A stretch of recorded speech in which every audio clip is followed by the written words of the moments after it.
Yang ketiga inilah yang sekarang yang menjadi standar kebenaran, sensasi. Mengatakan sensasi, lalu dia ditokohkan, dikatakan sebagai public figure, lalu kemudian segala ucapannya, perbuatannya akan menjadi standar kebenaran. Tidak ada yang lebih pahit dari berharapnya hati kepada Allah. Allahumma aftah lana hikmataka ya Allah.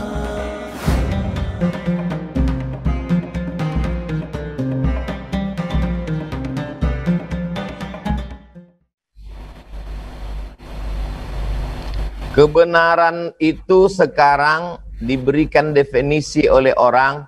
Apa itu kebenaran? Kalau dilakukan oleh orang banyak.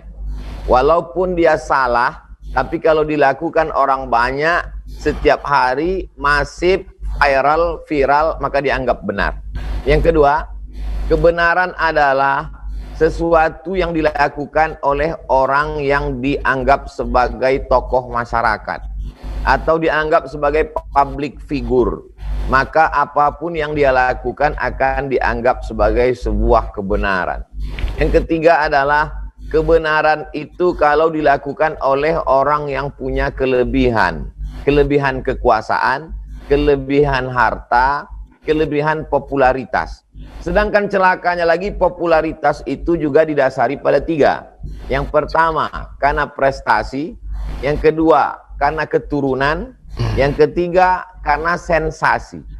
Dan sekarang prestasi terkalahkan. Ada orang yang prestasinya luar biasa tapi dia tidak bisa viral, tidak bisa muncul. Yang kedua juga nasab juga terkalahkan, keturunan. Yang ketiga inilah yang sekarang yang menjadi standar kebenaran, sensasi. Mengatakan sensasi, lalu dia ditokohkan, dikatakan sebagai public figure, lalu kemudian segala ucapannya, perbuatannya akan menjadi standar kebenaran. Dan itu fakta kita lihat sekarang.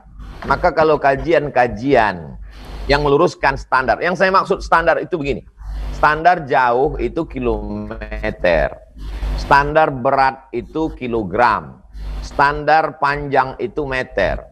Kita sudah sepakat di seluruh dunia bahwa yang namanya 1 meter itu adalah 100 cm. Siapapun yang datang membawa tongkat panjangnya 99 cm, maka dia tidak 1 meter. Sepakat kita. Tapi ternyata dalam dunia nyata tidak demikian. Ada standar yang dipakai adalah rasa-rasa. Ada standar yang dipakai adalah like and dislike. Ada standar yang dipakai adalah faktor kedekatan. Maka sesungguhnya kita orang zalim. Kenapa? Wad'u syai' fi ghairi mahallihi, menempatkan sesuatu tidak pada tempatnya. Disitulah perlunya kita baca surat Al-Kahfi malam Jumat. Lalu untuk apa? Man qara'a surat Al-Kahfi lailatal yaumal jumu'ati. Siapa yang membaca surat Al-Kahfi hari Jumat, adha'alahu min nur. Allah berikan dia cahaya. Sehingga dengan cahaya itu dia bisa untuk memilih standar-standar yang tadi itu tidak menjadi kacau di mata dia. Karena mata ini selalu tertipu. Al-Ghazali melihat tongkat di tepi sungai bengkok. Lalu matanya melihat tongkat itu bengkok, lalu hatinya berkata tongkat ini bengkok. Ternyata setelah tongkat ditarik ke atas, ternyata tongkat lurus, tidak bengkok. Kalau begitu mata tertipu. Mata tertipu, telinga tertipu. Mata yang melihat langsung, yang dilihat Al-Ghazali, Imam Al-Ghazali adalah tongkat di tepi sungai. Matanya tertipu. Lalu bagaimana dengan kita yang melihat tongkat di laman Facebook, melihat tongkat di update status Instagram, melihat tongkat di YouTube, berapa kali bengkoknya?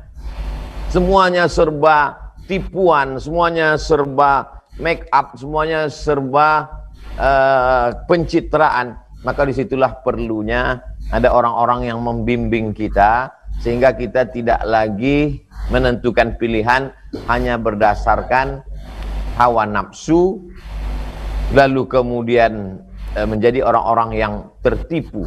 Wa mal hayatud dunya illa mata'ul ghurur. Kehidupan dunia ini hanyalah kenikmatan yang menipu.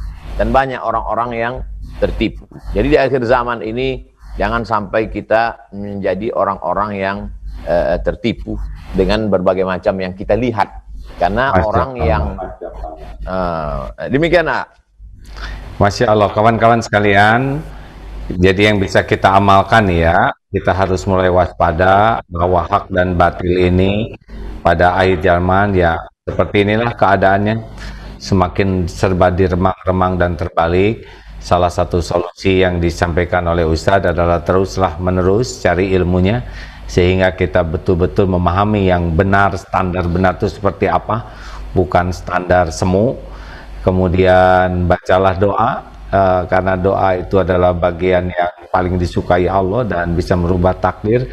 Dan yang ketiga yang kita amalkan tadi adalah malam Jumat, hari Jumat ya Ustadz, dari maghrib sampai maghrib besoknya ya, baca surat Al-Kahfi dengan harapan Allah memberikan cahaya sehingga kita bisa jelas membedakan yang hak dan yang batil.